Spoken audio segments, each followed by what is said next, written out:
The roar of motorcycle engines echoed through the quiet roadside as a group of bikers pulled over, laughing and talking after a long ride. Leather jackets, heavy boots, and chrome-filled machines gave them an intimidating presence, one that made most people keep their distance. The road felt alive with noise and movement until suddenly everything changed. Out of nowhere, a small figure burst into view. A little girl, no older than 6 or 7, came, running toward them barefoot, her face streaked with tears. Her breath was uneven, her tiny chest rising and falling in panic. She tripped, nearly falling before stopping in front of the bikers, clutching her torn dress with shaking hands. The laughter died instantly. Engines were cut. The road fell into an eerie silence. With trembling lips and wide, terrified eyes, she looked up at the men towering over her and cried, "Please, they're beating my mama." For a moment, time seemed to freeze. Cars passing by slowed down. A breeze carried her sobs across the asphalt. The bikers exchanged glances, hard faces suddenly tight with concern. One of them knelt down, lowering himself to her level, his rough hands gentle as he wiped dust from her cheek. "Where is she, sweetheart?" he asked softly. The girl pointed back toward a narrow alley, hidden behind abandoned buildings. Fear clouded her eyes, but desperation pushed her forward. She grabbed the biker's gloved hand, as if it were her last hope. That single cry, small, broken, and full of terror, had stopped more than traffic. It stopped laughter. It stopped assumptions. It stopped the road itself. And without another word, the bikers stood up. Their expressions no longer playful, no longer relaxed. Something had shifted. The engines roared back to life, but this time not for a ride. This time, they were answering a call for help. The bikers moved fast, their heavy boots pounding against the pavement as they followed the little girl down the narrow alley. The air grew thick with tension. Graffiti-covered walls closed in on both sides, and the sounds of the busy road faded behind them. The girl's small hand trembled in the biker's grasp, but she didn't let go, not even for a second. At the end of the alley, fear became reality.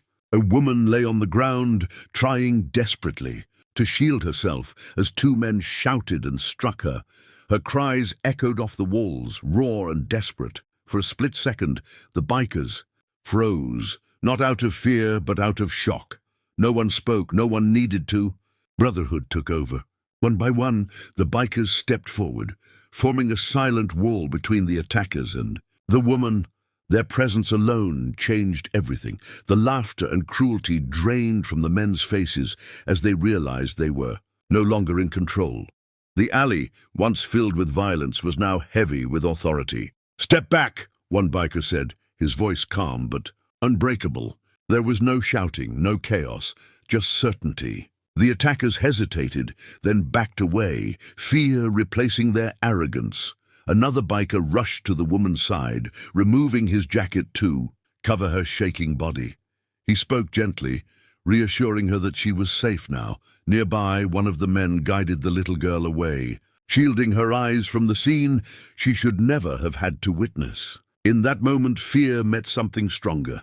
Not anger, not revenge, but loyalty, protection, and unity. These men, often judged by their appearance, stood together not as strangers, but as brothers defending someone who could not defend herself. The alley no longer belonged to violence. It belonged to courage. And as sirens sounded in the distance, one truth became clear. When brotherhood stands up, fear doesn't stand a chance. By the time the police and ambulance arrived, the chaos had faded into quiet shock. The woman sat against the wall, wrapped in a biker's jacket, her hands still trembling. Her daughter clung to her side, refusing to let go, as if afraid the nightmare might return the moment she blinked. But it didn't. The bikers stayed. They stood nearby, forming a protective circle. Not for show, not for credit, but because walking away didn't feel right. One of them spoke calmly with the officers, explaining exactly what happened. Another brought the little girl a bottle of water, crouching down to make her smile, even just a little. For the first time that night, her sobs softened. As the attackers were taken away, the woman looked up at the men she had once feared. Through tears, she whispered, "Thank you." Her voice cracked under the weight of gratitude and disbelief. She had expected judgment or indifference. She had expected people to look away.